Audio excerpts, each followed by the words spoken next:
नमस्कार साथियों, मध्य प्रदेश स्कूल शिक्षा विभाग से एक बड़ी खबर निकल करके आ रही, जहां संविलियन के उपरांत अध्यापकों की वरिष्ठता पर छाया है संकट। साथियों, पदोन्नति में जहां देखा गया है कि वरिष्ठता शून्य मानी गई है 2018 से, जहां शिक्षक संवर्ग में अध्यापक सम्मिलित हुए हैं। क्या ये सही है, जानेंगे हम इसे डिटेल में। आप शिक्षा विभाग से संबंधित लेटेस्ट अपडेट के लिए हमारे चैनल को सब्सक्राइब कीजिए और बेल आइकन को प्रेस कीजिए ताकि हमारी वीडियो आपको लगातार मिलते रहे। चलिए साथियों, अब हम इस खबर को डिटेल में जानते हैं। तो साथियों, इस खबर को हम प्रेजेंट कर रहे हैं राज न्यूज नेटवर्क के माध्यम से, जहां इसकी हेडिंग है संविलियन के बाद झलका अध्यापकों का दर्द, नई नियुक्ति से पूर्व की सेवा शून्य, अब कई सुविधाओं पर है संकट। शिक्षक संवर्ग में शामिल अध्यापकों ने कहा राज्य पत्र में सुधार जरूरी है। कहा जब विभाग ने संविलियन किया तो पुराने संवर्ग जैसा रुतबा क्यों नहीं दिया। तो साथियों, जहां पुराने शिक्षक जैसा सभी सुविधा नहीं मिल रही है, क्या कारण है, हम इसे डिटेल में जानेंगे। और यहाँ पर हम वो भी बात करेंगे जहां 2018 में संविलियन हुआ था अध्यापक संवर्ग का, तो उसमें ऐसा कोई नहीं था कि वरिष्ठता शून्य हो जाएगी। अध्यापक संवर्ग की जहां वरिष्ठता की बात करें तो प्रमोशन में उनके लिए अध्यापक संवर्ग के 10 वर्ष लिए गए थे, वहीं क्रमोन्नति में नियुक्ति दिनांक से उनकी क्रमोन्नति मानी गई थी। इसका हमारे प्लेलिस्ट, चैनल की प्लेलिस्ट पर विधिवत आदेश हमने रीड किया है, उसे आप देख सकते हैं। अब हम इस खबर को डिटेल में जानते हैं। जैसा कि खबर निकल करके आ रही है, निकाय से शिक्षा विभाग में संविलियन की लड़ाई जीत चुके अध्यापक की अब दूसरी पीड़ा सामने आ रही है। इनका कहना है कि अब विभाग में संविलियन हो चुका है तो फिर प्राचार्य सहित अन्य पदों पर उनकी पदोन्नति करते हुए रुतबा क्यों नहीं बढ़ाया जा रहा है। इस मामले में को लेकर के अनेक सवाल विभाग द्वारा उठाए जा रहे हैं। आज़ाद अध्यापक शिक्षक संघ के मध्य जो प्रमुख हैं भरत पटेल, उनका कहना है कि उच्च माध्यमिक शिक्षकों की पदोन्नति उपप्राचार्य पद पर क्यों, जब पदोन्नति में 50% पद पुराने और नवीन शिक्षक संवर्ग के हैं, तो प्राचार्य के पद कुल रिक्त पदों में से 50% पद नवीन शिक्षक संवर्ग से क्यों नहीं भरे जाना चाहिए। लगभग 20 वर्षों से शिक्षाकर्मी वर्ग एक, समदाशाला वर्ग एक, वरिष्ठ अध्यापक और वर्तमान में उच्च माध्यमिक शिक्षकों की संख्या कुछ व्याख्याताओं में से अधिक योग्यता है। बड़ा अनुभव होने के बाद भी शिक्षक संवर्ग को पदोन्नति के आधार पर अधिकारी नहीं बनाया गया। पटेल का आरोप है आज भी स्कूल शिक्षा विभाग और आदिम जाति कल्याण विभाग में विभागीय अधिकारियों के पद पर पदोन्नति पर पुराने शिक्षक संवर्ग का ही 100% कब्जा है। उच्च माध्यमिक शिक्षक की पदोन्नति न होने के कारण नवीन शिक्षक संवर्ग के अनेक आदेश विभागीय अधिकारियों के लापरवाही के कारण लंबित रहते हैं, क्योंकि उनका आदेश से अधिकारी प्रभावित नहीं होते हैं। यदि हमारे उच्च माध्यमिक शिक्षक अधिकारी पद पर पदस्थ होते तो आज नवीन शिक्षक संवर्ग के अधिकतर आदेश लंबित नहीं रह सकते थे। तो साथियों, इस प्रकार का ये मध्य प्रदेश के जो प्रमुख हैं शिक्षक संवर्ग के जो कि आज़ाद अध्यापक शिक्षक संवर्ग के भरत पटेल, उनका स्टेटमेंट है कि बड़े पदों पर जहां बहुत सारे काम लंबित हैं, तो उसका मुख्य कारण क्या है कि पुराने शिक्षकों पर शिक्षक उस पर आसीन है, जहां नए जो उच्च माध्यमिक शिक्षक हैं वो लंबे समय से एक ही पद पर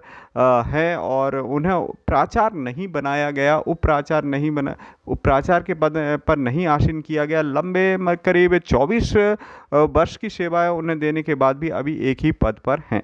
तो साथियों, अब हम देखते हैं लंबे समय से उठ रही है मांग, क्या उठ रही है, तो उसे देखते हैं। संगठन के भोपाल जिला अध्यक्ष मनीष शर्मा का कहना है कि अध्यापकों की योग्यता का पैमाना विभाग मान ही नहीं रहा है। अध्यापक जिन पदों पर प्रमोशन की पात्रता रखते हैं उन पर पहुंचने के लिए विभाग हाथ पीछे खींच रहा है। शर्मा का कहना है कि जहां अध्यापकों को बैठना चाहिए वहां व्याख्याता कब्जा किए हुए हैं। विभाग को इस विषय में सोचना चाहिए।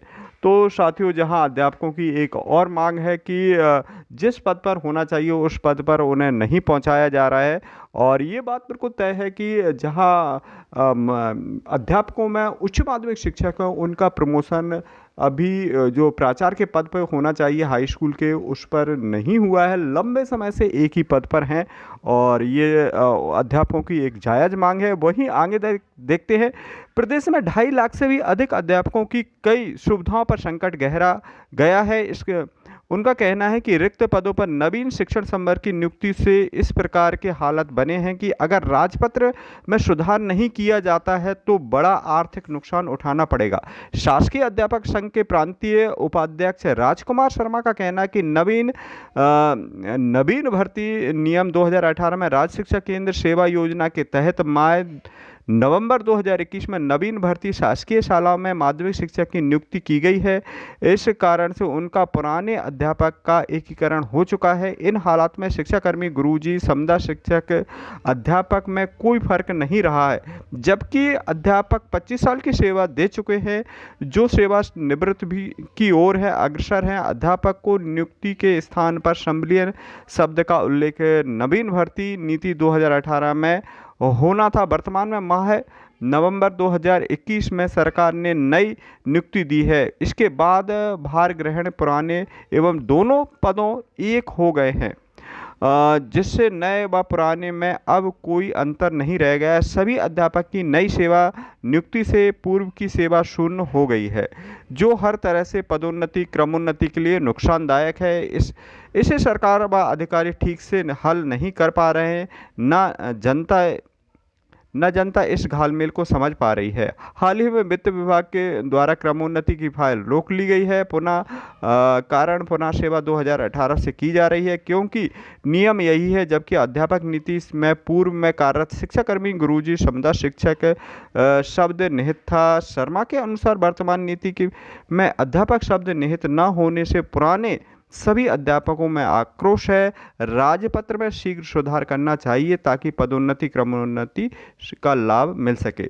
तो साथियों, जहां अध्यापक संघ के प्रांतीय उपाध्यक्ष राजकुमार शर्मा का कहना है कि 2018 में जहां जो संविलियन हुआ तो बहुत सारे अध्यापकों की जो वरिष्ठता है वो शून्य है, और क्रमोन्नति, पदोन्नति किस प्रकार से मिलेगी। तो यहाँ हम बात करते हैं 2018 का जो संविलियन आदेश है, उसमें स्पष्ट है कि जो क्रमोन्नति होगी वो नियुक्ति दिनांक से दी जाएगी। पदोन्नति के लिए अध्यापक संवर्ग के अधिकतम 10 वर्ष माने जाएंगे और उसी के आधार पर ही प्रमोशन किया जाएगा। इसका एक वीडियो हमने बनाया है, और जो 2018 में संविलियन तो वो आपको चैनल की प्लेलिस्ट में मिल जाएगा। कोशिश करेंगे हम इस वीडियो की डिस्क्रिप्शन में भी उसकी लिंक दे देंगे। साथियों, शिक्षा विभाग से संबंधित लेटेस्ट अपडेट के लिए हमारे चैनल को सब्सक्राइब कीजिए, बेल आइकन को प्रेस कीजिए ताकि हमारे वीडियो आपको लगातार मिलते रहें। मिलते हैं अगले वीडियो में, तब तक के लिए जय हिंद, जय भारत।